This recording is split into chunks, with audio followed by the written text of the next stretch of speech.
Hello everyone, welcome to our YouTube channel Jyoti Shikshalaya. तो आज हम करेंगे कोची इंटीग्रल फॉर्मूला। ठीक है, तो इसमें हमारे पास क्या है, कुछ एक फॉर्मूला है, कुछ इंपॉर्टेंट जो है थ्योरम रहेंगी। ठीक है, और कुछ इंपॉर्टेंट रिजल्ट रहेंगे और इम्पोर्टेंट जो है क्वेश्चंस रहेंगे। ठीक है, सारी चीज़ें इंपॉर्टेंट रहेंगी और यहाँ से एग्जाम में 1 से 2 क्वेश्चन जरूर हमसे पूछा जाता है, पार्ट बी और पार्ट सी दोनों में ही। ठीक है, तो देखिए शुरू करते हैं हमारी आज की class. Cauchy integral formula. Let f be analytic in a simply connected domain D and z not belongs to D. F कोई भी फंक्शन है जो कि एनालिटिक है सिंपली कनेक्टेड डोमेन डी पर। ठीक है, और डी डोमेन का हमने कोई पॉइंट उठाया है जेड नोट। ठीक है, z not belongs to D such that जहां पर हमारे पास जो nth डेरिवेटिव है उस पॉइंट पर किसके इक्वल होगा, वो होगा n फैक्टोरियल अपॉन में 2 पाई आयोटा और इंटीग्रेशन ऑफ ये कंप्लीट यहाँ पे ये है क्लोज्ड। ठीक है, क्लोज्ड कंटूर की बात हो रही है। सी एफ जेड अपॉन में जेड माइनस जेड नोट की पावर n+1 डी जेड, ये हमारा क्या रहेगा, फॉर्मूला रहेगा, जो कि मोस्ट इंपॉर्टेंट है, ये आपको याद होना चाहिए। ठीक है, फिर यहाँ से हमने क्या जनरेट करा है, इंटीग्रेशन का फॉर्मूला, और वो क्या है formula, integration f z upon में जेड माइनस जेड नोट की पावर n+1 है, ये n+1। ठीक है, d z is equal to क्या होगा, इसको इधर ले आओ, 2 पाई एन फैक्टोरियल हमारा नीचे आ जाएगा, ये ऊपर चला जाएगा और इनटू में क्या हो जाएगा, एफ एन जेड नोट। तो ये फॉर्मूला हमारा इंटीग्रेशन का बन जाएगा। तो ज़्यादातर हम ये फॉर्मूला यूज़ करते हैं। ठीक है, अब यहाँ पे हमारे पास एफ जेड की वैल्यू अगर 1 है, एफ जेड की वैल्यू हमारे पास क्या है, 1 है, तो यहाँ पे हमारे पास देखिए integration 1 upon Z minus z note n+1, यहाँ पे क्या होता है n+1 और यहाँ पे क्या गिवन है हमारे पास, n गिवन है। अब अगर n की वैल्यू मैं यहाँ पे 1 कर दूँ तो ये हो जाएगा 1 upon Z minus z note, तो ये इसका आंसर आ जाएगा सीधा सीधा 2 पाई आयोटा। अगर ये 1 से बड़ा हो जाए n तो आंसर क्या आएगा, 0 आएगा। तो ये आपको याद रखना है, CTM का मतलब कमिट टू मेमोरी, अपनी मेमोरी में इसको फिट कर लो। ठीक है, तो ये हो जाएगा। अब चलिए नेक्स्ट हमारे पास है M L inequality. M L inequality क्या कहती है, एफ कोई एनालिटिक फंक्शन है on a contour C of length, जिसकी लेंथ हमारे पास क्या है, एल है, and mod of f z क्या है, less than equal to M on C, then mod of integration f z d z क्या हो जाएगा, less than equal to M L. L हमारे पास यहाँ पे क्या है, लेंथ रहेगी, और एम हमारे पास यहाँ पे क्या रहेगा, जो मोड है क्या होगा, less than equal to M, then that means ये क्या है, बाउंडेड है। ठीक है, किससे, एम से बाउंडेड है, तो एम एल ये आ जाएगा। तो ये हमारे पास क्या होती है, एम एल इनइक्वालिटी, नाम से ही हमें पता चल रहा है। एग्जाम्पल देखिए, find upper bound of the following integrals. इस इंटीग्रल का हमें क्या फाइंड आउट करना है, अपर बाउंड फाइंड आउट करना है। तो हमारे पास कंप्लीट का मोड दे रखा है, इंटीग्रेशन है e की पावर जेड अपॉन में जेड स्क्वायर प्लस 1 और mod z is equal to 2 यहाँ पे गिवन है, less than equal to M L. ठीक है, लेस देन इक्वल टू क्या है, एम एल। अब एम हमारे पास क्या है, बाउंडेडनेस की कंडीशन है, और एल हमारे पास यहाँ पे क्या है, लेंथ है। तो लेंथ यहाँ पे देखिए, ये हमारे पास क्या बनेगा, सर्कल बनेगा, जो कि 0 ओरिजिन से पास होता है। 2 हमारे पास यहाँ पे क्या है, रेडियस है। ठीक है, रेडियस हमारे पास क्या है, 2 है। तो अब यहाँ से देखिए फॉर्मूला कंप्लीट, जो सर्कल बनेगा वो बनेगा, इसका जो सर्कमफ्रेंस होगा 2 पाई आर हो जाएगा, एरिया जो होगा कंप्लीट सर्कल का 2 पाई आर, और यहाँ से हमारे पास क्या हो जाएगी, आर की वैल्यू 2, तो ये हो जाएगा 4 पाई, 2 टू जा 4 पाई। तो लेंथ हमारे पास कितनी आ जाएगी, 4 पाई, एम हमारा एज इट इज। अब एम हम कैसे निकालेंगे, एम का मतलब क्या होता है, बाउंडेडनेस। तो mod of f z is equal to क्या, मोड ऑफ एफ जेड क्या था, less than equal to M था। तो वही जो हमारे पास फंक्शन है उसका मोड कर दो, मोड कर दिया, एफ जेड का मोड ही था, है ना। तो मोड करने के बाद हमारे पास ये क्या आ जाएगी, ये सुप्रीमम हो जाएगी, और ये हमारे पास क्या वैल्यू देगी, इन्फीमम। डिनोमिनेटर हमें इन्फीमम वैल्यू देगा और जो न्यूमिनेटर है वो हमें सुप्रीमम वैल्यू यहाँ पे देगा। ई जेड का मोड क्या हो जाएगा, ई की पावर एक्स हो जाएगा, क्योंकि इसको हम लिखेंगे ई एक्स इंटू में e raise to power iota y. तो मोड अलग अलग करेंगे तो क्या बचेगा, ई ऑफ एक्स बचेगा, ई की पावर आयोटा वाई का मोड क्या होता है, 1 होता है। तो ई की पावर एक्स अपॉन में इसका मोड अलग से, mode of z square plus 1। अब कंडीशन क्या है, मोड जेड किसके इक्वल है, हमारे पास 2 के इक्वल है। तो मोड जेड हमारे पास यहाँ पे क्या है, 2 के इक्वल है, तो इसकी वैल्यू हमारे पास क्या आ जाएगी, मोड जेड का स्क्वायर प्लस में 1, तो इसकी वैल्यू हमारे पास आ जाएगी 2 के इक्वल है, तो 2 + 1 कितना आ जाएगा हमारे पास 3, और ये हो जाएगा ई की पावर एक्स, एक्स की जगह हम क्या रख देंगे यहाँ पे 2 रख देंगे। ठीक है, एक्स की जगह हमारे पास क्या आ जाएगा 2, तो ई स्क्वायर अपॉन में 3, तो एम की वैल्यू हमारे पास क्या आ जाएगी, क्योंकि ये लेस देन इक्वल टू हो जाएगा ई स्क्वायर अपॉन में 3, आई थिंक 3 मोड जेड का स्क्वायर प्लस 1 है, तो ये हो जाएगा मोड ऑफ जेड का स्क्वायर प्लस में 1। तो मोड जेड की वैल्यू 2 2 जा 4 और एक 5 आएगा इधर, तो ये आ जाएगा 5। ठीक है, तो ई स्क्वायर अपॉन में 5, तो एम की वैल्यू ये हो जाएगी। ठीक है, आ गया समझ में। तो इसको हम ऐसे करेंगे। अब यहाँ पे देखो सिंपल हमने ये पुट करा, तो यहाँ से देखो ये 3 कैसे है, इसके लिए ये यहाँ पे लगाया है। अगर हम ऐसे करेंगे ना मोड जेड का स्क्वायर प्लस में 1, तो इसकी वैल्यू तो हमारे पास आ जाएगी 2 टू 4 प्लस में 1 यानी कि 5 आ जाएगा। अब यहाँ से इसने कौन सी प्रॉपर्टी लगाई है, यहाँ से इसने ये लगाई है, हमने ये वाली लगाई है मोड Z1 प्लस Z2 मैंने लगाया है less than equal to mod of z square plus में 1, ठीक है। तो ये हो जाएगा लेस देन इक्वल टू क्या आ जाएगा 5 आ जाएगा। और जब इसका रेसिप्रोकल करेंगे तो ये ग्रेटर देन 1/5, क्योंकि डिनोमीटर में 5 आ गया तो इसका मतलब क्या हो जाएगा ग्रेटर देन इक्वल टू 1/5, और हमें कंडीशन चाहिए थी लेस देन इक्वल टू की, तो ये डिस्कार्ड यहाँ से हो गया, तो इसको हम ये वाली प्रॉपर्टी हम यहाँ पे नहीं लगा सकते। आ गया ना समझ में कैसे डिस्कार्ड हुआ है। तो हम ये रिजल्ट यहाँ पे यूज करेंगे। इस रिजल्ट से हमारे पास क्या आ जाएगा मोड ऑफ जेड का स्क्वायर माइनस में 1 is less than equal to mod of z square plus में 1, तो 4 माइनस 1 ये हो जाएगा 3, 3 इज लेस देन, क्योंकि हमें लेस देन की कंडीशन यहाँ पे चाहिए थी, तो ये हो जाएगा 3, ठीक है। तो m की वैल्यू आ गई e²/3। आप पता चल गया 5 हमने क्यों नहीं लिया। ओके चलिए नेक्स्ट हमारे पास है question mod of this integration mod z is equal to 1 upon में जेड क्यूब डी जेड, तो less than equal to ml है। लेंथ इसकी वही क्या आ जाएगी 2πr, r की वैल्यू यहाँ पे रेडियस कितनी है 1, तो 2π आ जाएगी, और m हमारे पास क्या है कंडीशन है उसकी, इसका मोड करना है जेड की, तो ये हो जाएगा हमारे पास 1 अपॉन जेड का क्यूब, और जेड किसके इक्वल है 1 के इक्वल है, तो ये आ जाएगी 1, तो ये आ जाएगा 2π के इक्वल, ठीक है। आगे समझ में। सिमिलरली हमारे पास थर्ड एग्जाम्पल है, उसके बाद है इंपॉर्टेंट है रिजल्ट क्या कहता है integration mod of z is equal to r p z upon में q z d z equal to 0, जहां पर जो पी जेड और क्यू जेड है वो क्या है पोलिनोमियल है, और यहाँ पे degree of q x is greater than equal to degree of ये जेड है, degree of q z is greater than equal to degree of p z plus में 2। अगर हमारे पास डिनोमिनेटर की डिग्री किससे ज़्यादा है ऊपर वाली डिग्री से 2 अगर ज़्यादा है, और मोड जेड हमारे पास क्या है इक्वल टू आर, रेडियस यहाँ पे कुछ भी हो सकती है, कंटेन्स और 0 ऑफ क्यू जेड, और किसकी 0 को कंटेन्स करता है 0 की। इस कंडीशन में जो भी हमारे पास जीरोस आ रही हैं क्यू जेड की उसको क्या करता है कंटेन करता है, तो जो इंटीग्रेशन होगा वो हमारे पास क्या आ जाएगा 0 वैल्यू रखेगा। अगर ये इस कंडीशन को फुलफिल करता है, जो हमारे पास डिनोमीटर की डिग्री ऊपर वाली डिग्री से अगर 2 ज़्यादा है और सारी जीरोज इसके अंदर आ रही है mod z is equal to R square के अंदर, तो उसका इंटीग्रेशन हमारे पास क्या हो जाएगा 0 यहाँ पे हो जाएगा। तो अब यहाँ से देखिए नीचे हमारे पास ऊपर डिग्री है हमारे पास कितनी 0 डिग्री है, नीचे हमारे पास 2 डिग्री है, तो 2 ज़्यादा ही है, इसको लिख सकते हैं 2 is greater than equal to 0 plus में 2 लिख सकते हैं ना, यही फॉर्मूला हमने यहाँ पे लगाया। और mod z is equal to R के अंदर सारी जीरो हमारे पास होनी चाहिए, तो यहाँ पे जीरोस क्या है जेड इज इक्वल टू 1 है और z is equal to 2, 2 zero है। मोड जेड इक्वल टू 3 है, मोड जेड इक्वल टू 3 का मतलब z is less than equal to 3 और ग्रेटर देन इक्वल टू -3, तो इसके अंदर -3 -2 -1 0 1 2 और 3 ये सारी जीरोज यहाँ पे लाई करेंगे, तो 1 और 2 इसके अंदर है बिल्कुल है, तो इस कंडीशन को फुलफिल कर गया, तो इंटीग्रेशन की वैल्यू क्या हो गई 0 हो गई, इसको निकालने की जरूरत नहीं पड़ेगी। ठीक है आ गया समझ में। चलिए अब नेक्स्ट एग्जांपल भी सेम ऐसे ही है, ज़्यादा है तो इंटीग्रेशन 0 आ जाएगा। ऊपर 1 2 3 डिग्री ऊपर है, नीचे कितनी है 50 और 1 51, ऑब्वियसली बात है ऊपर वाली से ज़्यादा है, तो इसका मतलब ये भी क्या हो जाएगा 0 यहाँ पे हो जाएगा। इसका प्रूफ हमारे पास गिवन है, चाहो तो आप ML इक्वेनिटी से यहाँ पे कर सकते हैं, बाकी ज़रूरत नहीं है करने की। ठीक है पी जेड और क्यू जेड की यहाँ पे पूरा प्रूफ यहाँ पे गिवन है। ठीक है तो ये हो जाएगा यहाँ से। नेक्स्ट हमारे पास है क्वेश्चन नंबर 1, क्या कहता है इंटीग्रेशन 3z प्लस में 5 जेड स्क्वायर प्लस में 2z, तो यहाँ से इसको सोल्व करना है, किससे हमारे कोची इंटीग्रल फॉर्मूले से यहाँ पे सोल्व करना है।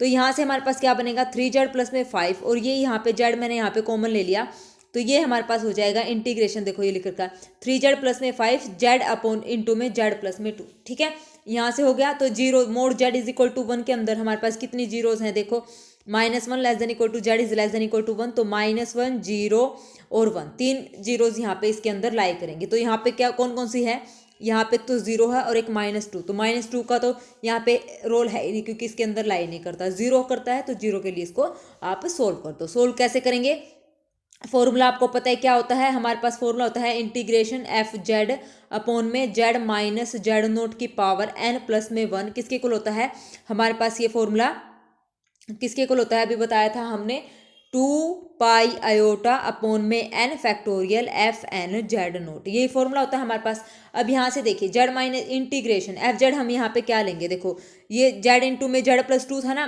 जेड इक्वल टू 0 पे फाइंड आउट करना, तो एफ जेड हमारा ये हो जाएगा 3z प्लस में 5 अपॉन में जेड प्लस 2, नीचे आ जाएगा जेड माइनस 0 और इसकी पावर कितनी है n प्लस 1 है, और एन का मतलब यहाँ पे 0+1, क्योंकि पावर 1 ही है ना, तो 0+1 यहाँ पे हम लिखेंगे। ठीक है, एन यहाँ पे कितना हो जाएगा, कंपेयर करेंगे तो 0 हमारे पास हो जाएगा।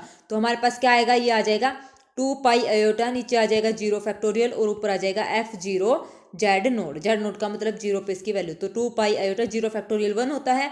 जेड नोड 0 पे क्या हो जाएगा, इसका मतलब सीधे वैल्यू यहाँ पे 0 पुट करनी है, तो क्या आ जाएगा 5/2, 2 से 2 कैंसिल, तो 5 पाई आयोटा हमारा यहाँ पे क्या आ जाएगा, आंसर आ जाएगा। ठीक है, आ गया समझ में कैसे सोल्व करना, बहुत ही ईजी क्वेश्चन है ये सोल्व करने के लिए। तो 5 पाई आयोटा हमारा यहाँ पे क्या है, आंसर है। ठीक है, नेक्स्ट हमारे पास है इंटीग्रेशन डी जेड अपॉन में जेड इंटू में Z+2। कोची-गॉसेट थ्योरम हम यहाँ पे लगाएंगे। ठीक है, यहाँ पे Z=0 है, Z=-2, दो जीरोज हमारे पास अवेलेबल हैं जो कि इस पूरे कंटूर में लाई करती हैं, 0 और -2। तो यूजिंग CG थ्योरम कोची-गॉसेट थ्योरम, जहाँ पे फंक्शन क्या है, एनालिटिक है और सारी जीरोज अगर उसके अंदर लाई करती हैं तो उसकी इंटीग्रेशन की वैल्यू हमारे पास क्या हो जाती है, क्या हो जाती है, कुछ भी नहीं होती, इसको अलग अलग हम करेंगे। तो 0 और -2, तो यहाँ से करो C1 और C2। C1 का मतलब मोड Z=0, C2 का मतलब मोड Z=-2। एक मिनट, Z=2 है ना, हाँ, तो Z= दो मोड Z=0 पे और मोड Z=-2 पे हम यहाँ पे इसको अलग अलग चेक करेंगे, अलग अलग, यानी कि आप सीधा चेक करने की बजाय आपको जीरोज पता चल गई ना, आप ऐसे भी कर सकते हैं, जीरोज आपको पता चल गई Z और -2 पे, और ये इसके अंदर है, कंटूर के अंदर है, तो सीधा आप क्या कर दो, कोची इंटीग्रल फॉर्मूला लगा दो। कोची इंटीग्रल फॉर्मूला लगाएंगे तो यहाँ पे फंक्शन Z0 जब लेंगे तो फंक्शन 1/Z+2 हो जाएगा, और यहाँ पे Z=-2 से चेक करोगे तो 1/Z आ जाएगा। तो यहाँ से ये हो जाएगा, सीधा वैल्यूज आपने पुट करनी है, और ये जो n+1 की जगह n की जगह हमारे पास क्या है, 0, तो चेक कर लेना, इसका इंटीग्रेशन क्या आ जाएगा, 0। और कोची-गॉसेट थ्योरम से भी इंटीग्रेशन की वैल्यू क्या आ जाएगी, 0, क्योंकि फंक्शन एनालिटिक है और सारे जीरो जो है कंटूर के अंदर है, तो सीधा भी हम यहाँ पे कर सकते हैं। ठीक है, क्योंकि एग्जाम में हमें अपना टाइम बचाना है, जो भी मतलब हमें रिजल्ट याद है और हमें पता है कि इस क्वेश्चन पे डेफिनेटली लग जाएगा, तो सीधा रिजल्ट लगा के आंसर निकाल देना है, उसको सोल्व करने का टाइम हमें नहीं लगाना है। ठीक है, तो दोनों तरीकों से आप यहाँ पे कर सकते हैं। कोची-गॉसेट थ्योरम अगर आपको याद है तो सीधा डायरेक्ट रिजल्ट लगाओ, इंटीग्रेशन 0 निकालो, या फिर कोची इंटीग्रल फॉर्मूला तो हमारे पास है ही, वहाँ से हम इसको निकाल सकते हैं। ठीक है, ये अभी तक उसी का प्रूफ चल रहा है। चलिए नेक्स्ट हमारे पास है, ये हमने कर लिया दोबारा, अच्छा दोबारा आ गया है। चलिए नेक्स्ट हमारे पास है थर्ड एग्जाम्पल, Z² अपॉन में 4 - Z का स्क्वायर। तो यहाँ पे इसके फैक्टर हम करेंगे तो ये बनेगा 2 - में Z और दूसरा बनेगा 2 + में Z। ठीक है, ये बन जाएगा। ऊपर हमारे पास है Z² इंटीग्रेशन, अब ये है मोड Z+1 = 2, तो इसका मतलब हो जाएगा Z+1 <= 2 और greater than -2। तो यहाँ से -2 यानी कि -3 greater than Z is less than = 2 में से एक आएगा। तो -3 और 1 के बीच में 0 देख लो, यहाँ से तो हमारे पास Z = 2 आ रहा है, यहाँ से Z = -2, हाँ, इन दोनों के बीच में लाई करेगा, तो हम यहाँ से इसको सोल्व कर सकते हैं। ठीक है, बी ऑप्शन हमारे यहाँ पे करेक्ट है। ठीक है, चलिए नेक्स्ट क्वेश्चन, नेट 2016 में हमसे पूछा गया था, let C be the circle mod Z = 3/2 हमारे पास गिवन है, दैट मीन्स -3/2 से लेके और Z कहाँ से लाई करेगा 3/2 तक। ठीक है, यानी कि -1.5 <= Z इज <= 1.5 के बीच के सारे नंबर हमारे इसमें लाई करेंगे। In the complex plane oriented in contour clockwise direction है, the value of A for which, तो A की वैल्यू हमें यहाँ पे निकालनी है। तो अब देखिए ये तो सिंपल है, पहले यहाँ से इसको फैक्टराइज करो, फैक्टराइज करने के बाद हमारे पास क्या वैल्यू आएगी, आ जाएगी Z = 2 और Z = 1। तो 2 तो हमारे पास लाई नहीं करेगा, क्योंकि -1.5 से लेके कहाँ तक है हमारे पास, मोड Z = 3/2 है ना, 1.5 तक, तो यहाँ पे इसके बीच में हमारे पास 2 नहीं है, 1 है, तो 1 पे हम इसको चेक कर लेंगे। ठीक है, तो यहाँ से हम क्या करेंगे, यहाँ पे अलग अलग यहाँ पे इसको सोल्व कर लेंगे। ठीक है, तो फिर यहाँ के ये आ जाएगा, इसको अलग अलग यहाँ पे भी लगाएंगे Z = 1 पे, और यहाँ पे भी Z = 1, कोची इंटीग्रल फॉर्मूला से सोल्व करके हमारे पास A की वैल्यू यहाँ से आ जाएगी। ठीक है, तो A की वैल्यू हमारे पास निकलेगी 2, तो 2 ऑप्शन में हमारा आंसर जो है करेक्ट हो जाएगा, बी ऑप्शन यहाँ पे करेक्ट हो जाएगा। ठीक है, आगे समझ में। चलिए नेक्स्ट क्वेश्चन, नेट 2017 में पार्ट बी में हमसे एक क्वेश्चन पूछा था, let C denote the unit circle centred at the origin in complex, then 1/2 pi iota integration of mod of 1 + Z+Z² का square, where the integral is taken anticlockwise along C equals. तो इसकी value आपने बतानी है, integration की value. तो अब देखिए, एक आपको रिजल्ट पता है, मोड Z किसके इक्वल होता है हमारे पास, मोड Z की वैल्यू हमारे पास होती है Z Z बार के इक्वल। यही वैल्यू होती है ना मोड जेड की वैल्यू, या मोड जेड स्क्वेयर की वैल्यू हमारे पास होती है, मोड जेड स्क्वेयर आएगा, सॉरी, जेड बार, मोड जेड स्क्वेयर किसके इक्वल होगा हमारे पास, जेड बार के इक्वल होगा। तो ये कंडीशन हम यहाँ पे लगाएंगे। तो ये हमारा क्या है, जेड है, ठीक है, और ये जेड का स्क्वेयर है, तो जेड बार आप यहाँ पे इसको सोल्व कर लो। तो ये हो गया हमारे पास जेड बार, ठीक है, और इसकी क्या कर दो, मल्टीप्लाई कर दो, जो फंक्शन एंटायर है उसका इंटीग्रेशन क्या हो जाएगा, 0 हो जाएगा, बाकी हम उसको सोल्व कर लेंगे। तो जो फंक्शन एंटायर फंक्शन है उनका वैल्यूज़ क्या आ जाएंगी, हमारे 0 आ जाएंगी। तो ये हमारे पास ये टर्म बचेगी। Mod z is equal to 1 पे इसको चेक करना है। अब हमारे पास जेड बार किसके इक्वल है, क्योंकि mod z is equal to 1 है, mod z is equal to 1 है, तो इसका स्क्वायर करेंगे तो mod z square is equal to 1 हो जाएगा। इसकी वैल्यू है z bar is equal to 1। हमें चाहिए जेड बार की वैल्यू आ जाएगी 1/z, यहाँ पे हम पुट कर देंगे, फिर हम कोची इंटीग्रल फॉर्मूला यहाँ पे लगा देंगे। अब ये तो सिंपल रिजल्ट है, P Z by Q Z, degree अगर 2 ज़्यादा है तो इसका इंटीग्रेशन क्या हो जाता है, 0। तो इसकी वैल्यू तो आ गई हमारे पास 0, और 2/z का मतलब इसको सोल्व कर लेंगे, ठीक है। तो यहाँ से हमारा आंसर आ जाएगा क्या, 2। ओके, चलिए नेक्स्ट, बहुत ही इजी क्वेश्चन है ये, गेट के एग्जाम में हमसे पूछा था। Integration mod z is equal to 1 real of z upon में जेड, रियल जेड का मतलब जेड प्लस में जेड बार बाय 2, और नीचे हमारे पास है जेड माइनस में 0। Mod z is equal to 1 का मतलब जेड इज इक्वल टू 0 पे हमें इसको चेक करना है। तो सिंपल क्या करेंगे, कोची इंटीग्रल फॉर्मूला लगाएंगे और इसको सोल्व कर लेंगे। तो इसका आंसर भी हमारे पास क्या आएगा, 0 आएगा, ठीक है। ईजी क्वेश्चन है। चलिए, जो भी क्वेश्चन ना समझ आए वो कमेंट बॉक्स में आप कमेंट कर सकते हैं। नेक्स्ट, ये हमारे पास गिवन है। अब देखो इसकी डिग्री नीचे हमारे पास कितनी है, जेड क्यूब में आएगी, ऊपर हमारे पास है 1, तो 3 is greater than equal to 1 plus में 2 ज़्यादा है, ठीक है। ये 1 है ना डिग्री, पी जेड की 1 है और प्लस में 2, तो क्या हो गई, बराबर हो गई, और 3 is greater than equal to का साइन है तो इक्वल हो गई। तो इसका मतलब हम यहाँ पे क्या करेंगे, ये वाला रिजल्ट लगाएंगे, इसका इंटीग्रेशन आ जाएगा हमारे पास 0। नेक्स्ट, 1991 में गेट के एग्जाम में हमसे क्वेश्चन पूछा था, ये भी इजी क्वेश्चन है। यहाँ पे हम क्या करेंगे, कंटूर को क्लॉकवाइज यहाँ पे लिया है, डायरेक्शन इज, तो यहाँ पे देखो, यहाँ पे कुछ नहीं बता रखा, इंटरवल या कंटूर कुछ भी नहीं दे रखा, सिर्फ कंप्लीट बोला है कि क्लोज्ड है। तो इसका मतलब हमारे पास जेड इज इक्वल टू 1 पे भी हमें चेक करना है और जेड इज इक्वल टू 3 पे भी। तो दोनों पे हम क्या करेंगे, कोची इंटीग्रल फॉर्मूला यहाँ पे लगा देंगे, ठीक है। दोनों पे लगा के इनको क्या कर देंगे, ऐड कर देंगे, हमारा आंसर आ जाएगा, ठीक है। जब ना दिया हो हमारे पास कोई भी सर्कल यहाँ पे, अगर नहीं गिवन है, ठीक है, गिवन है तो वो हम चेक करेंगे कौन सी जीरो उस सर्कल के अंदर लाई कर रही है। अगर लाई नहीं करी है तो सीधा सा है आंसर 0 आ जाएगा, अगर लाई करती है तो फिर उसको हम सोल्व करेंगे, ठीक है। Next question, the value of the integral 1/2 pi iota integration d z upon में cos z minus sine z, ये हमारे पास गेट में पूछा था। Where c is given by this is equal to, ये इसकी वैल्यू हमें बतानी है। तो यहाँ से सिंगुलैरिटीज हमारे पास क्या बनेगी, यहाँ से सिंगुलैरिटीज यहाँ से आएंगी, कोस जेड माइनस में sine z is equal to 0, तो cos z is equal to sine z, और ये दोनों कब इक्वल होते हैं, जब जेड की वैल्यू π/4 हो। तो जनरल टर्म हम इसमें ऐड कर देंगे n पाई, तो यहाँ पे ही हमारे पास क्या होंगी, इक्वल होंगी, ठीक है। तभी इक्वल होगा cos z is equal to sine z. तो सिंगुलैरिटीज हमारे पास आ गई ये। अब सारी सिंगुलैरिटीज रियल लाइन पर है, तो इसलिए ये सारा क्या हो जाएगा, 0 हो जाएगा, क्योंकि जब हमारे पास सर्कल बनेगा, सर्कल तो हमारे पास ये है, सेंटर 2 आयोटा हमारे पास गिवन है, 2 हमारे पास रेडियस है, तो सर्कल ऊपर की तरफ जाएगा, इमेजिनरी एक्सिस, और इन ऊपर वाले जो क्वाड्रेंट हैं उनमें से जीरोस आएंगे। लेकिन जो ये लाइन आई है, ये तो हमारी रियल लाइन है, ये जो सिंगुलैरिटीज आई हैं, तो इसका मतलब ये सारी सर्कल से क्या है, बाहर है, तो इसका आंसर क्या आ जाएगा, सीधा 0 आ जाएगा। इसको सोल्व करने की जरूरत ही नहीं पड़ी है, ठीक है, ठीक है। चलिए नेक्स्ट क्वेश्चन, गेट 1995 में, let S be the set of all simple closed curve in complex plane not passing through iota and minus iota, iota और माइनस आयोटा से वो पास नहीं हो रहा है। देन द सेट हमारे पास ये गिवन है, यहाँ पे है ये ई की पावर जेड अपॉन में z square plus 1 D Z has cardinality, तो इसकी कार्डिनलिटी हमें यहाँ पे बतानी है। 1 आयोटा और माइनस आयोटा से पास नहीं करना है, इसका मतलब ये है, ठीक है ना। तो जेड स्क्र प्लस 1 का मतलब यहाँ पे आ जाएगा Z minus plus minus iota, ये वैल्यू आ जाएगी, एक तो आयोटा और एक माइनस आयोटा हमारे पास आ जाएगा।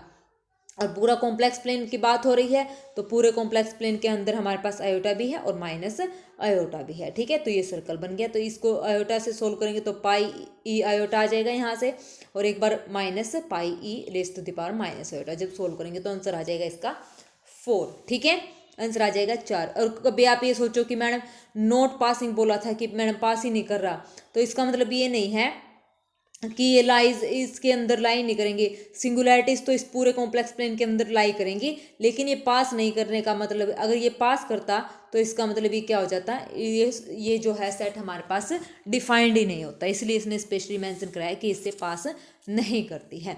ठीक है, तो इसको हमने यहाँ पे सोल्व कर दिया क्योंकि सिंगुलैरिटीज के अंदर लाई करती है। नेक्स्ट हमारे पास है डी जेड अपॉन में z square plus 1 x square plus 4 y square is equal to 1। ये हमारे पास कंडीशन गिवन है, तो इसकी वैल्यू हमें बतानी है।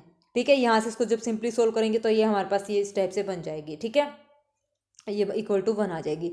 अब यहाँ से इसकी वैल्यू हमारे पास क्या आ जाएगी, जेड स्क्र प्लस 1 है इज इक्वल टू -1, तो जेड इज इक्वल टू क्या आ जाएगा, प्लस माइनस में अयोटा हमारे पास आ जाएगी, प्लस माइनस अयोटा आ जाएगी।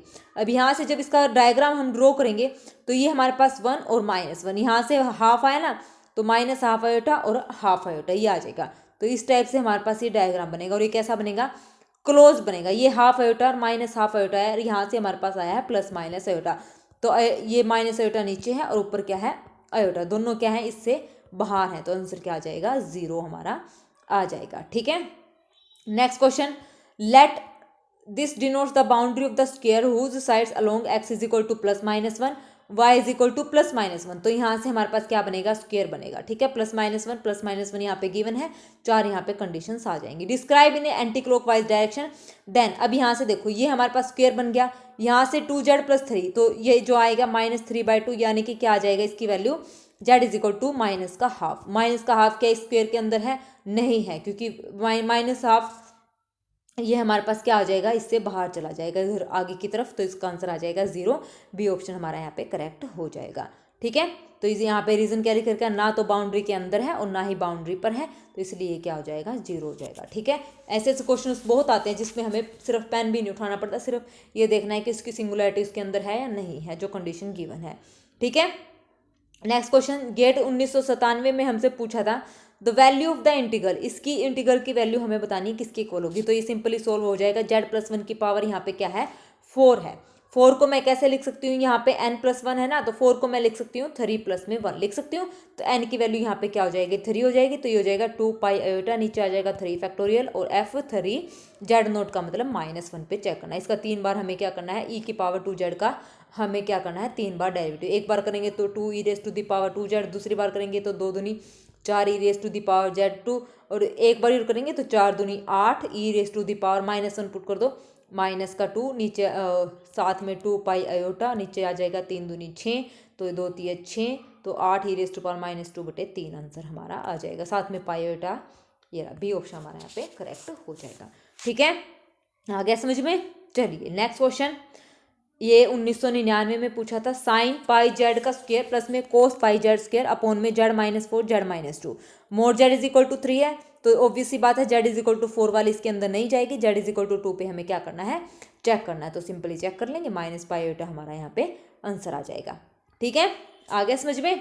चलिए नेक्स्ट, ये गेट 2009 में हमसे पूछा था, let r be the simple closed contour in the complex plane then the set of all possible values of this is equal to, तो set of all possible values बतानी क्या क्या हो सकती हैं, तो जेड इज इक्वल टू 0 आएगा एक तो, और एक जेड की वैल्यू आ जाएगी प्लस माइनस अयोटा, तो प्लस माइनस अयोटा, जब प्लस अयोटा करेंगे तो हमारी वैल्यू आएगी पाई अयोटा, जब माइनस अयोटा पे निकालेंगे तो वैल्यू आएगी माइनस का पाई अयोटा। ठीक है, और जेड इज इक्वल टू 0 पे हमें चेक करना पड़ेगा, तो यहाँ से जब हम इसको चेक करेंगे तो ये सारी वैल्यूज हमारे पास आ जाएंगी। ठीक है, तो ये आंसर हमारा हो जाएगा। ओके, आगे समझ में। चलिए अब आप ये सोचोगे कि मैडम ये 0 कैसे आया, देखो 1 पे हमारे पास आया माइनस पायोटा, -1 पे हमारे पास आया है प्लस का माइनस का पायोटा, ये चेक कर लेना माइनस किसके साथ आएगा। ठीक है, और 0 पे हमारे पास आया है 2 पायोटा, तो प्लस माइनस चलेगा, ये तो ठीक है। अब 0 कैसे आया है, 0 पे हमने वो रिजल्ट लगाया है पी जेड अपॉन में क्यू जेड वाला। ठीक है, पी जेड अपॉन में क्यू जेड वाला यहाँ पे रिजल्ट लगाया, तो वो आ गया 0, तो यहाँ से हमारा ये आंसर आ गया। ठीक है, खाली कभी आप ये कर दो कि क्योंकि -1 और 1 पे एक माइनस पायोटा आएगा और प्लस पाई अयोटा, तो प्लस माइनस तो जरूरी आएगा पाई अयोटा के साथ, और 0 ओरिजिन पे है तो एंटी क्लॉकवाइज पूछा है तो 2 पायोटा, लेकिन ऑप्शन में नहीं है तो हम बी ऑप्शन के साथ यहाँ पे जाएंगे। ठीक है, आ गया समझ में, तो ऐसे हमें इसको चेक करना है, आ गया ना, तो प्लस माइनस यहाँ पे चलेगा। नेक्स्ट हमारे पास है गेट 2002 में पूछा है इंटीग्रेशन यहाँ पे रेडियस क्या है, ग्रेटर देन 0 से बड़ी है। तो कोस जेड, जेड का स्क्वायर है, इन एंटी क्लॉकवाइज डायरेक्शन है, तो कोस जेड अपॉन में जेड स्क्वायर है। रेडियस हमारे पास क्या है, 2 से बड़ी है, तो यहाँ पे क्या लगेगा, रिजल्ट लगेगा। अभी हम एक रिजल्ट ऊपर पढ़ के आए थे जहाँ पे mod z is equal to R है, और अगर वो 0 से बड़ी आ जाए तो यहाँ पे देखो कोस जेड अपॉन में जेड स्क्वायर है, तो जेड इज इक्वल टू 0 पे जब इसको चेक करेंगे तो वैसे कोची इंटीग्रल फॉर्मूले से इसका आंसर क्या आएगा, 0। और P Z by Q Z वाले फॉर्मूले से भी यहाँ पे क्या वैल्यू आ जाएगी, यहाँ से 0 हमारी आ जाएगी, ठीक है। या फिर आप ऐसा करो, P z upon Q Z वाला यहाँ पे कैसे लगेगा फॉर्मूला, कोस जेड की एक्सपेंशन आप खोलोगे और नीचे है जेड स्क्वायर की एक्सपेंशन, तो वहाँ से भी हमारा कंपेरिजन, एक मिनट नहीं आएगा। P Z upon Q Z से नहीं कर सकते, क्योंकि क्यू जेड कोस जेड के एक्सपेंशन में जेड स्क्वायर तो हमारा कैंसिल हो जाएगा, ऊपर ज़्यादा पावर आएंगी, तो यहाँ से ये रिजल्ट तो फेल हो गया। तो इसको हम क्या करेंगे, सिंपली कोची इंटीग्रल फॉर्मूले से निकालेंगे, इसका आंसर 0 आ जाएगा, ठीक है। रेडियस यहाँ पे क्या है, 0 से बड़ी, ओहो देखो देखो देखो, कोची इंटीग्रल फॉर्मूला से निकालेंगे तो भी हमारा आंसर क्या आएगा, 0 ही आएगा। अब यहाँ से इसने बोला है mod z is equal to R greater than 0, radius हमारे पास क्या है, पॉजिटिव है, लेकिन सिंगुलैरिटी में हमारे पास क्या आ रहा है, 0 आ रहा है। अगर इक्वल टू होता तो कोची इंटीग्रल फॉर्मूले से हम निकालते तो आंसर कुछ और ही आता, लेकिन यहाँ पे ग्रेटर देन है, मतलब 0 को नेग्लेक्ट करना है, तो 0 तो हमें लेनी नहीं, लेकिन सिंगुलैरिटी तो 0 गिवन है, तो यहाँ से सीधा डायरेक्ट आंसर आ गया हमारे पास 0, ठीक है। आ गया समझ में, तो ऐसे करना है, कंफ्यूज नहीं होना है, शांति से माइंड सेट करके हमें आराम से क्वेश्चन अच्छे से पढ़ना है, ठीक है। चलिए नेक्स्ट हमारे पास है 2009 में, ये भी 2009 में ही पूछा गया था। हमारे पास गिवन है let f z is equal to summation n 0 से 15 जेड की power n mod z minus iota is equal to 2, centre iota है और रेडियस हमारे पास 2 है, देन इसकी वैल्यू हमें बतानी है। तो इसमें भी क्या करेंगे, हम फॉर्मूला यूज करेंगे, 2 पाई आयोटा, 15 को लिख सकती हूँ 14 प्लस में 1 कंपैरिजन करेंगे तो n की वैल्यू हमारे पास आ जाएगी 14, तो 2 पाई आयोटा नीचे आ जाएगा 14 फैक्टोरियल और f 14 आयोटा, इसका हमें क्या करना है, 14 टाइम्स आयोटा के पुट करनी है वैल्यू, 14 टाइम्स क्या करना है, इसका इंटीग्रेशन डेरिवेटिव हमें करना है। अब एफ जेड हमारे पास क्या गिवन है, एफ जेड हमारे पास ये गिवन है, एफ जेड को जब मैं ओपन करूंगी तो ओपन करने के बाद हमारे पास ये वैल्यू आ जाएगी, तो इसका क्या करेंगे, हम 14 बार इसका डेरिवेटिव करेंगे तो हमारे पास ये वैल्यू आ जाएगी 14 फैक्टोरियल इंटू में 1 प्लस में 15 फैक्टोरियल, यहाँ से कैंसिल, तो ये हमारा फर्स्ट ऑप्शन यहाँ पे करेक्ट हो जाएगा। 2 पाई आयोटा 1 प्लस में 15 आयोटा, ये 15 आयोटा है, ठीक है। 14 फैक्टोरियल हमने यहाँ से बाहर निकाल दिया, ये हमारे पास आया था 14 फैक्टोरियल प्लस में 15 फैक्टोरियल इंटू आयोटा, तो एक 14 फैक्टोरियल यहाँ से बाहर निकलेगा तो ये बन जाएगा, ठीक है। चलिए नेक्स्ट क्वेश्चन 2010 में हमसे पूछा था इंटीग्रेशन एफ जेड अपॉन में z minus 1 z minus 2, f z हमारे पास ये गिवन है, mod z is equal to 3, inequalities जो सिंगुलैरिटीज हैं सारी इसके इक्वल हैं, अंदर हैं जेड इज इक्वल टू 1 और जेड इज इक्वल टू 2, तो then I is equal to, तो आई किसके इक्वल होगा, तो इक्वल टू 1 और इक्वल टू 2 पे आपने क्या करना है, इसको सोल्व करना है इंटीग्रेशन फॉर्मूले से, ओके। ये गेट 2014 में पूछा गया है, इंपॉर्टेंट क्वेश्चन है, यहाँ से भी इसका सोल्यूशन आपको मिल जाएगा, ठीक है, इजी क्वेश्चन है, हो जाएगा, ठीक है। नेक्स्ट भी जून 2016 में हमसे पूछा था, देखिए consider the function f z is equal to integration 1 से 2 डी एक्स अपॉन में एक्स माइनस जेड का होल स्क्वायर, तो यहाँ से हमारे पास ये गिवन है x minus z, sorry x minus 2 है ये, एक्स माइनस 2 का होल स्क्वायर, तो यहाँ पे एक्स इज इक्वल टू 2, यहाँ पे क्या आ रही है, सिंगुलैरिटीज आ रही है, सिंगुलैरिटी आ रही है, तो 2 पे कितने ऑर्डर का पोल है, 2 डिग्री का पोल है, 2 पे कितने का है, 2 डिग्री का, तो यहाँ पे हमारे पास क्या गिवन है, एक्स माइनस 2 का होल स्क्वायर है ना, अच्छा सॉरी, ये इंटीग्रेशन है, पोल तो हम सिंपल निकालते हैं, इंटीग्रेशन को हमें क्या करना है, खत्म करना है, तो यहाँ से देखिए इसका पहले इंटीग्रेशन सोल्व कर लो, इंटीग्रेशन हमने सोल्व कर लिया तो हमारे पास ये वैल्यू आएंगी, इंटीग्रेशन सोल्व करना है भाई, ठीक है ना, ऐसे जल्दबाजी नहीं करनी है जैसे मैं कर रही हूँ, तो मैं माफ़ी चाहूँगी, इंटीग्रेशन आपको सोल्व करना है, ये x माइनस 2 है, इंटीग्रेशन सोल्व करो, इंटीग्रेशन सोल्व करने के बाद इसको पहले इस फॉर्म में लाओ, तो z इज इक्वल टू 2 पे पावर है 1, जेड इज इक्वल टू 2 पे कितना है, सिंपल पोल है, जेड इज इक्वल टू 1 पे भी सिंपल पोल है, 1 एंड 2 आर क्या है, simple pole of f z, और 1 और 2 आर पोल्स, क्योंकि सी में है तो फोर्थ ऑप्शन भी यहाँ पे करेक्ट हो जाएगा, ठीक है। आ गया समझ में, अगर इंटीग्रेशन में आए ना तो डायरेक्ट ऐसे नहीं करना कि x इज इक्वल टू 2 पे 2 डिग्री का पोल है तो गलत हो जाएगा, वैसे भी ऑप्शन में ऐसा कुछ लिख ही नहीं रखा, ठीक है। चलिए नेक्स्ट गेट 12 में क्वेश्चन पूछा था, ये आप लोगों ने होमवर्क है, ये आप लोगों के लिए होमवर्क है। इसमें ए की वैल्यू आपको बतानी है और ये इक्वल टू 4 पाई गिवन है, ठीक है। और यहाँ पे वर्टिसेस हमारे पास क्या गिवन है, ट्रायंगल के आयोटा, एक वर्टिसेस है हमारा आयोटा, एक हमारा है -1 माइनस आयोटा बाई √2, एक हमारा है 1 माइनस आयोटा बाई √2। तो सिंगुलरिटीज आपने चेक करनी है, जेड इज इक्वल टू 0 और जेड इज इक्वल टू 2, कौन सी इसके अंदर लाई कर रही है और कौन सी नहीं करनी है। तो सिंपल यहाँ पे हो जाएगा, ए की वैल्यू हमें फाइंड आउट करनी है, ठीक है। कर लोगे तो कैसे करोगे आप find out, z is equal to 0 तो इसके अंदर है ही हमारे पास, जेड इज इक्वल टू 0 तो है, लेकिन जेड इज इक्वल टू 2 यहाँ से बाहर चला जाएगा तो उसकी तो वैल्यू 0 हो जाएगी। तो सिंपल ये बचेगा हमारे पास, ठीक है, हो जाएगा। और ये हमारे पास इंटीग्रेशन क्या है, 4 हाँ खाली है 4 डी जेड, ठीक है। तो यहाँ पे देखिए इसका आप करेंगे तो सिंपल ही हो जाएगा, और इसका भी इंटीग्रेशन क्या हो जाएगा 0, क्योंकि इसकी कोई सिंगुलरिटी है ही नहीं। तो एनालिटिक फंक्शन है, एनालिटिक फंक्शन है तो इंटीग्रेशन क्या हो जाएगा हमारे पास, इसका 0 हो जाएगा, ठीक है। तो सिंपल हमें क्या करना है, सिर्फ इसका इंटीग्रेशन उससे करना है, कोची इंटीग्रल फॉर्मूले से, और इज इक्वल टू 4 पाई रखना है और यहाँ से इसको सिंपली सोल्व करना है, ठीक है। चलिए नेक्स्ट क्वेश्चन 2011 में पूछा गया था पार्ट बी में। आई आर हमारे पास गिवन है डी जेड अपॉन में z, z, z, z is equal to 0, 1, 2 इसकी 3 सिंगुलरिटीज हमारे पास गिवन है, mod z is equal to हमारे पास आर गिवन है। अब आर अगर बिलोंग करता है 2 से 3 में, तो 2 से 3 में बिलोंग करता है तो इसकी वैल्यू तो 0 आएगी, क्योंकि सिंगुलरिटीज के अंदर तो है ही नहीं। 0 से 1 पे बिलोंग करता है तो ये भी नहीं आएगा, क्योंकि इसके अंदर है ही नहीं। अगर 1 से 2 के बीच में तो भी नहीं है, क्योंकि ओपन इंटरवल है, सिंगुलरिटीज के अंदर है ही नहीं। तो डी ऑप्शन हमारे यहाँ पे क्या हो जाएगा, करेक्ट। और आर ग्रेटर देन 3 बोला है, 3 बोला है तो 0, 1, 2 पे तो इसकी वैल्यू आएंगी नहीं, 3 से बड़ी है तो 4, 5, 6 आएंगी, तो 0 इंटीग्रेशन हमारा हो जाएगा। तो डी ऑप्शन यहाँ पे करेक्ट है, निकालने की जरूरत नहीं है, ऑप्शन से डिस्कार्ड हो जाते हैं हमारे क्वेश्चन। नेक्स्ट 7z प्लस में 12 अपॉन में z square plus z, z is equal to 2 हमारे पास गिवन है। सिंगुलरिटीज यहाँ से आप चेक कर लो क्या आएगा फैक्टर बना के, और मोड जेड-2 इसको सोल्व कर लो, जो लाइक करता है उसके अंदर आप उससे क्या करो, कोची इंटीग्रल फॉर्मूला आप लगा दो, ठीक है। तो एक एग्जाम्पल हमारा ये है, आप ट्राई करना। एक क्वेश्चन हमारा ये है, ठीक है, एक क्वेश्चन हमारा ये है, स्क्रीनशॉट आप लेते चलो। और एक क्वेश्चन हमारा ये है, ये सारे क्वेश्चंस हैं, इनके आप स्क्रीनशॉट ले लो, इजी क्वेश्चन है ये फॉर प्रैक्टिस, ठीक है, अच्छे से आप लोगों ने करने हैं। एक क्वेश्चन ये है, उसके बाद है एक ये, फिर लोग वाला आ जाएगा, ये इंटीग्रेशन का साइन है लोग के साथ, इंटीग्रेशन लोग ऑफ जेड प्लस में 10 डी जेड, तो इसका mod z is equal to 2 है, और इसकी सिंगुलरिटी क्या आ जाएगी, जेड इज इक्वल टू -10, जो कि इसके अंदर है नहीं, तो सीधा इंटीग्रेशन क्या हो जाएगा 0 हमारा हो जाएगा, ठीक है। नेक्स्ट एनबीएचएम में हमसे पूछा गया था 2005 में, तो यहाँ से जेड-1 की पावर 4 जेड अपॉन में दिस, ये हमारे पास क्या है, स्क्वायर, अभी डिनोट करा था, पीछे क्वेश्चंस में भी आया था।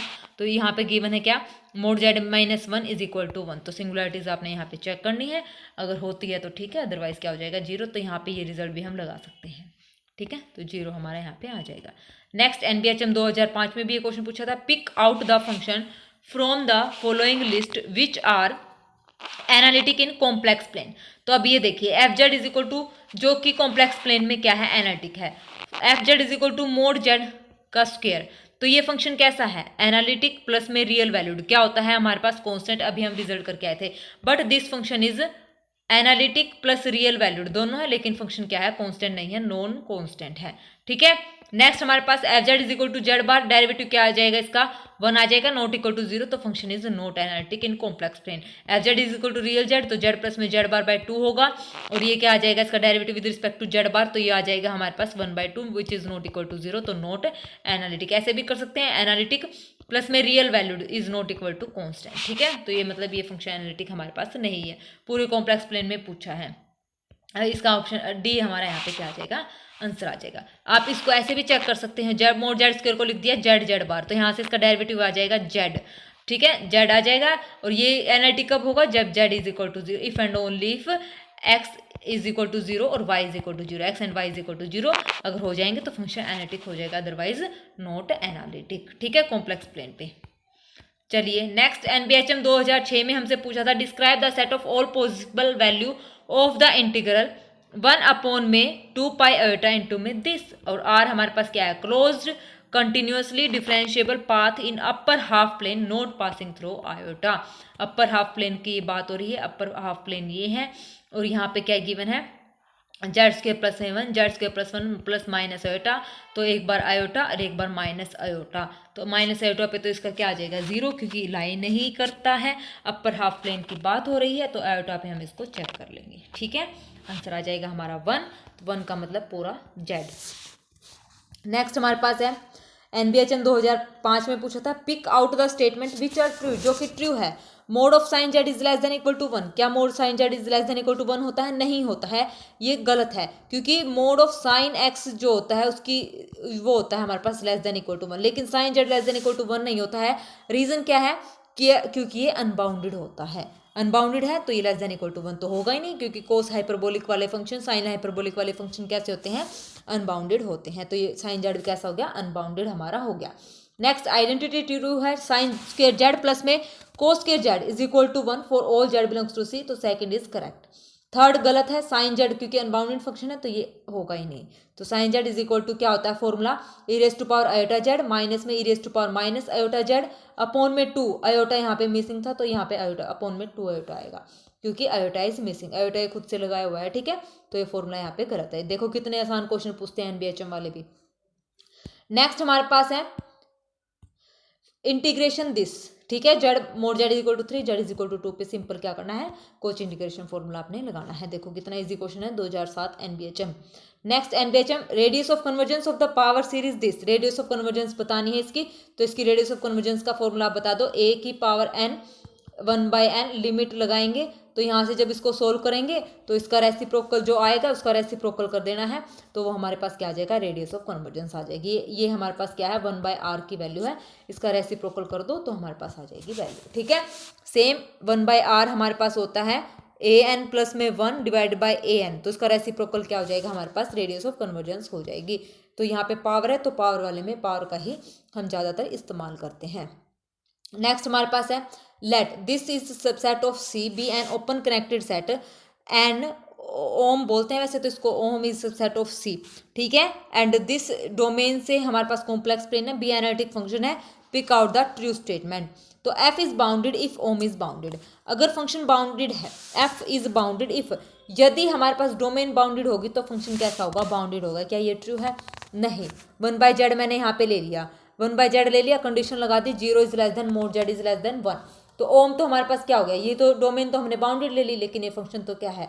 अनबाउंडेड है, 0 पे क्या होगा? अनबाउंडेड होगा। Next, if f is bounded only if ओम इज बाउंडेड, अगर केवल ओम बाउंडेड है तो फंक्शन बाउंडेड होगा? नहीं, मैंने यहाँ पे ले लिया mode Z -1 less then 1, radius हमने यहाँ पे 1 रेडियस का ये सर्कल डिफाइन कर दिया, तो ये तो क्या हो जाएगा? बाउंडेड हो जाएगा। फंक्शन क्या हो जाएगा हमारे पास? ओम is f is bounded only if ओम इज बाउंडेड, यदि ओम बाउंडेड होगा तो फंक्शन क्या होगा? बाउंडेड। तो यहाँ से ये हमारा एग्जांपल आ जाएगा। ठीक है, तो यहाँ से ये नहीं होगा। Next, f is bounded if and only if ओम इज बाउंडेड, तो ये भी नहीं है। In case of real number 1/x हम लेंगे, 0 से 1 पे इसको डिफाइन करेंगे, तो ये भी क्या आ जाएगा हमारे पास? नहीं होगा। ठीक है, तो किसी भी केस में ये ट्रू नहीं है। तीनों के मैंने यहाँ पे एग्जाम्पल बता दी, तो नन ऑफ दी अबव यहाँ पे आंसर आ जाएगा। एनबीएचएम 2008 में next question, mod z is equal to 1 है, 4 प्लस में जेड, तो ये तो इनइक्वल जो सिंगुलरिटी से इसके अंदर लाइन निकलेगी, जेड इज इक्वल टू 0 पे हम इसको चेक कर लेंगे। ठीक है, नेक्स्ट एनबीएचएम 2007 में पूछा गया था, if f z is equal to u plus iota v be analytic in C, express f dash z in terms of particles derivative partial derivatives of u and v. तो partial derivative आपको पता है, f dash z is equal to u x plus में iota v x, और u x is equal to क्या होता है? V y, और माइनस में वी एक्स क्या होता है? माइनस में यू वाई। तो यहाँ से हम इसको रिप्लेस कर देंगे या फिर इसको कर देंगे। क्या करना है? इसने कुछ नहीं बोला, सिर्फ क्या करना है? एक्सप्रेस करना है एफ डैश जेड को इन टर्म्स ऑफ पार्शियल डेरिवेटिव्स की टर्म्स में। तो अलग अलग हमने यहाँ पे कर दिया, पोलर फॉर्म में, यू एक्स की फॉर्म में और वाई की फॉर्म में, तो इन सब में ऐसे इनको रिप्रेजेंट करना था। देखो सीधा डायरेक्ट क्या पूछ रखे हैं, फॉर्मूले भी हमसे पूछ रखे हैं। नेक्स्ट हमारे पास है एनबीएचएम में, तो इम्प्रॉपर इंटीग्रल है, ये कन्वर्जेंट है या नहीं है, इनको सिंपली सोल्व करना है। तो देखो आप अब ये रियल के क्वेश्चंस यहाँ पे एडजस्ट कर रखे हैं, तो इसको आप सिंपल कर सकते हैं। ठीक है, कन्वर्जेंट है या नहीं है। तो रिजल्ट देखो, इम्प्रॉपर इंटीग्रल के लिए मैं बता देती हूँ, ए से इन्फिनिटी, अगर ए ग्रेटर देन 0 है तो ये रिजल्ट लगेगा 1/x p dx, if and only p is greater than 1 then this is convergent. तो ये रिजल्ट यहाँ पे लग जाएगा। नेक्स्ट हमारे पास है a to b integration 1/x - a की पावर p dx, अगर फाइनाइट है तो if and only P is less then 1 है तो कन्वर्जेंट, पावर क्या है लेस देन 1, कन्वर्जेंट हो जाएगी। तो इन दोनों से ये रिजल्ट यहाँ पे हो जाएंगे, ठीक है। सी और बी ऑप्शन इस रिजल्ट से हो जाएंगे। तो यहाँ से हम क्या करेंगे, एफ एक्स और जी एक्स सेलेक्ट कर लेंगे, इज इक्वल टू 1 आ जाएगा। तो सेकंड और थर्ड ऑप्शन यहाँ पे करेक्ट हो जाएंगे, ठीक है। यहाँ से हम इसको सिंप्लीफाई कर लेंगे। ओके, चलिए नेक्स्ट एनबीएचएम 2010 में हमसे पूछा गया क्वेश्चन है, ये है। इसमें भी सिंपल क्या करना है, कोचेन इंटीग्रल फॉर्म में से आपको सोल्व करना है। कर लोगे? चलिए next, find the square root of 1 plus में आयोटा रूट 3।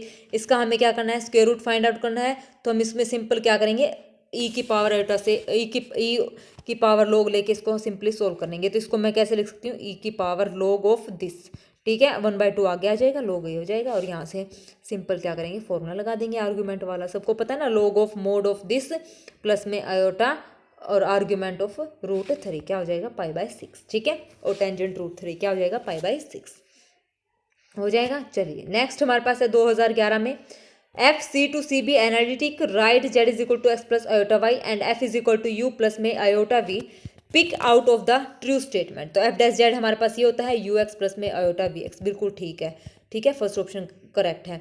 ये कंडीशन होती है, बिल्कुल होती है, अगर डबल ये यू एक्स स्क्वेयर प्लस में यू वाई स्क्वेयर क्या होता है, 0 होता है, ये भी ठीक है। थर्ड हमारे पास फॉर्मूला ये होता है, नहीं होता, ये गलत है, ठीक है। चलिए क्योंकि यहाँ 0 पे बोला ना, तो 1/2 pi iota f z upon में z cube d z, z cube को मैं यहाँ पे लिख सकती हूँ 2 प्लस में 1।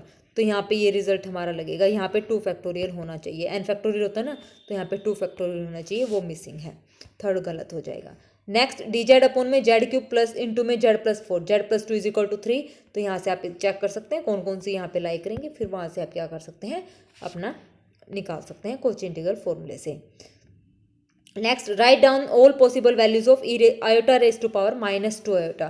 तो इसको ई की पावर में लेके हम यहाँ पे सोल्व कर सकते हैं, ठीक है, सिंपल हो जाएगा फॉर्मूले से।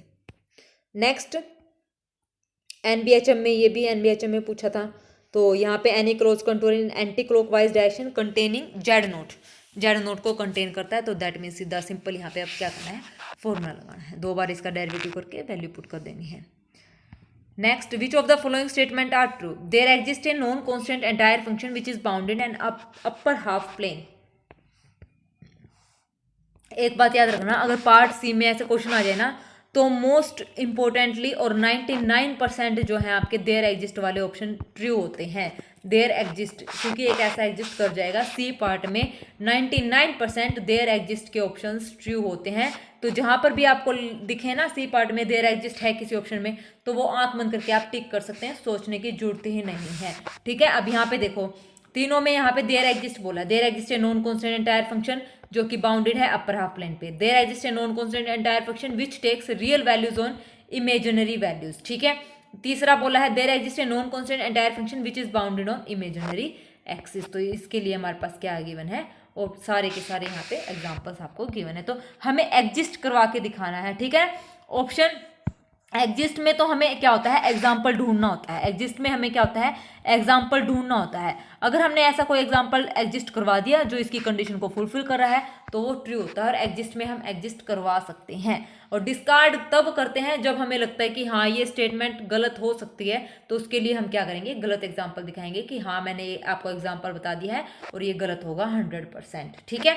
तो देयर एग्जिस्ट में आंख बंद करके आप अपना टाइम बचा सकते हैं, देयर एग्जिस्ट वाला ऑप्शन आपका करेक्ट होगा, चाहे वो पार्ट बी में आ जाए चाहे वो पार्ट सी में आ जाए। तो यहाँ पे आप रिस्क ले सकते हैं, मेरी बात मान के, 99% फॉर श्योर, ठीक है। 1% तो ऊपर नीचे होता रहता है, लेकिन 99% श्योरिटी है तो पक्का, ठीक है। चलिए नेक्स्ट हमारे पास है, let gamma k e raise to power iota k theta 0 से 2 pi which of the following is are true.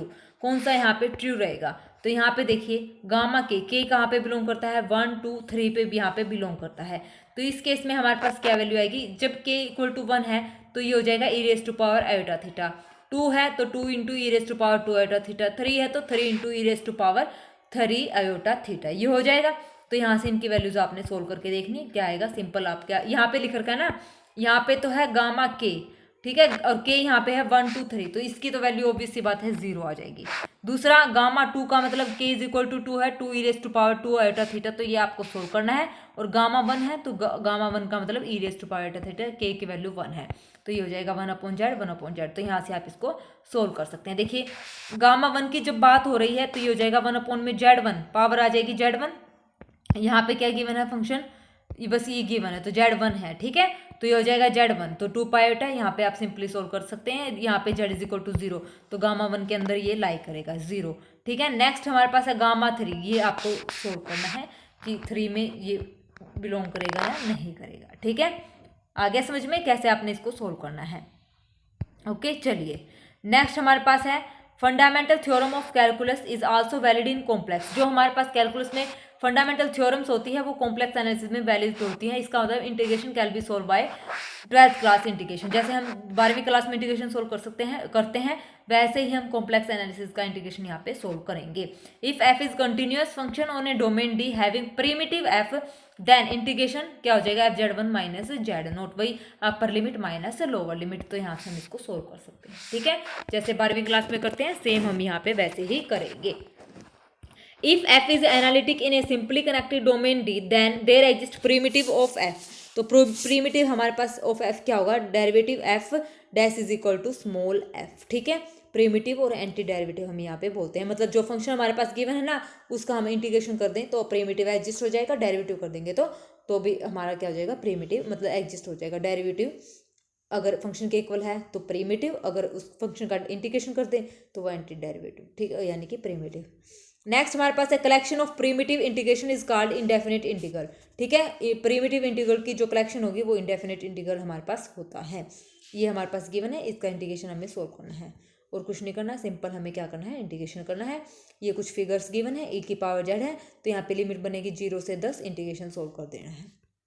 Same यहाँ पे हमारे पास क्या बनेगा, ये है z e की पावर z dz, तो f(z0 माइनस f(z0), क्योंकि सेम कहाँ से शुरू हो रहा है, यहाँ से शुरू हो रहा है 0 पे, मतलब जो पॉइंट है एक्स एक्सिस का 0, तो 0 ही हमारा इसका क्या आ जाएगा, आंसर आ जाएगा, ठीक सिंपल। ये हम उससे भी सोल्व कर सकते हैं, कोची इंटीग्रल फॉर्मूले से भी अगर आप करना चाहो तो, ठीक है। नेक्स्ट हमारे पास एक गेट 2014 में पूछा था, ये डोमेन हमारे पास डिफाइन है कैसे, इमेजिनरी जेड जो है ग्रेटर देन 0 है and let C be a smooth curve lying in omega with initial point, मतलब स्टार्टिंग पॉइंट ये है और फाइनल पॉइंट हमारे पास ये गिवन है। द वैल्यूज इनिशियल का मतलब और स्टार्टिंग का मतलब क्या है, लिमिट लोअर लिमिट -1 + 2 आयोटा और एंडिंग 1 + 2 आयोटा। और इमेजिनरी जेड जो है कैसा है, पॉजिटिव है। इंटीग्रेशन हमारे पास गिवन है 1 में 2z और 1 में z dz। इसका हमें क्या करना है, इंटीग्रेशन करना है। आप कर सकते हैं इसको अलग अलग कर, 1/this और 2z/this अलग अलग करके इसका क्या करना है, इंटीग्रेशन करना है। इंटीग्रेशन आप सोल्व कर लोगे तो हमारा जो है फर्स्ट ऑप्शन यहाँ पे करेक्ट हो जाएगा। ये भी हमारा गेट 2014 में हमसे पूछा गया था, ठीक है। तो इसी के साथ आज हमारी जो है यूनिट 3 जो है कंप्लीट होती है। कंप्लीट आज की क्लास में हमने जो है कॉम्प्लेक्स इंटीग्रेशन यहाँ पे कर लिया। प्रीवियस ईयर पेपर में जहाँ से भी क्वेश्चंस हमसे ज़्यादातर पूछे गए थे वो क्वेश्चन यहाँ पे लगभग हो चुके हैं। यूनिट 3 कॉम्प्लेक्स इंटीग्रेशन हमारा यहाँ पे कंप्लीट होता है। कल हम करेंगे यूनिट 4, ठीक है। यूनिट 4 थोड़ा ही रह गया हमारा, कॉम्प्लेक्स कंप्लीट रिवीजन हमने यहाँ पे कर लेंगे यूनिट 4 और यूनिट 5। यूनिट 4 में हम पढ़ेंगे रोचेस थ्योरम और जो इंपॉर्टेंट थ्योरम है, जो रिजल्ट्स हैं वो पढ़ेंगे। और यूनिट 5 में हमारी सारी रहेगी बाइलिनियर ट्रांसफॉर्मेशन या मोबियस ट्रांसफॉर्मेशन, ठीक है। तो ये 2 यूनिट रहती हैं, जल्दी ही हम इसको कंप्लीट कर लेंगे। और प्लीज़ मेरी वीडियोस अच्छी लगती हैं तो मेरे चैनल को लाइक शेयर सब्सक्राइब ज़रूर करें। अभी तक जिसने भी कॉम्प्लेक्स नहीं पढ़ा है तो आप मेरी वीडियोस देख लेना, सारा कॉम्प्लेक्स आपको यहाँ पे रिवाइज हो जाएगा, ठीक है। इससे ज़्यादा इससे बाहर कुछ आएगा नहीं। सारे रिजल्ट्स सारे मतलब फ्री में आपको पूरा कॉम्प्लेक्स मैंने आपको पढ़ा दिया है सारा। एक भी टॉपिक मैंने आपको नहीं, मतलब ऐसा नहीं कि एक भी टॉपिक मैंने आपके लिए यहाँ पे स्किप किया हो, कुछ भी स्किप नहीं किया है। जो मेरे नोट्स थे, जो मेरे खुद के हैंड रिटन नोट्स थे वो मैंने आपको एज इट इज़ करवाए हैं और आप देख भी रहे होंगे। मेरी कॉपी है ये, मेरे खुद के हैंड रिटन नोट्स हैं, जब मैं कोचिंग लेती थी तब के ये नोट्स हैं और इनसे बाहर कुछ भी नहीं है। बस वही है जो प्रीवियस पेपर होते हैं हर साल वही ऐड ऑन होते हैं और वो मैं आपको स्पेशल आपको करवाऊंगी नेक्स्ट, मतलब कॉम्प्लेक्स जैसे ही पूरा होता है। अभी इस वीक में मैं पूरी कोशिश करूंगी कि सैटरडे तक जो है आपका कॉम्प्लेक्स पूरा हो जाए। कल है फ्राइडे, परसों सैटरडे, 2 दिन में मैं पूरी कोशिश करूंगी कि यूनिट आपको 1 यूनिट कल करवा दूँ और 1 यूनिट परसों। बाकी मुश्किल है, थोड़ी सी लंबी है, नहीं तो हो जाएगा आपका, जल्दी ही कॉम्प्लेक्स हो जाएगा। फिर उसके बाद हम जो है लीनियर यहाँ पे शुरू करेंगे, ठीक है। जब फिर उसके बाद हम लीनियर कंप्लीट कर देंगे। लीनियर की भी ऐसे ही फास्ट रिवीजन करेंगे। बस रिवीजन अगर आपकी अच्छे से हो गई तो ये हो जाएगा कि सारे कंसेप्ट आपने यहाँ पे अच्छे से रिवाइज कर लिए, ठीक है। तो चलिए, अगर मेरी वीडियोस अच्छी लगती हैं तो प्लीज़ मेरे चैनल को लाइक शेयर और सब्सक्राइब करें। आज के लिए बस इतना ही। Thank you very much. Have a nice day. Tata bye bye.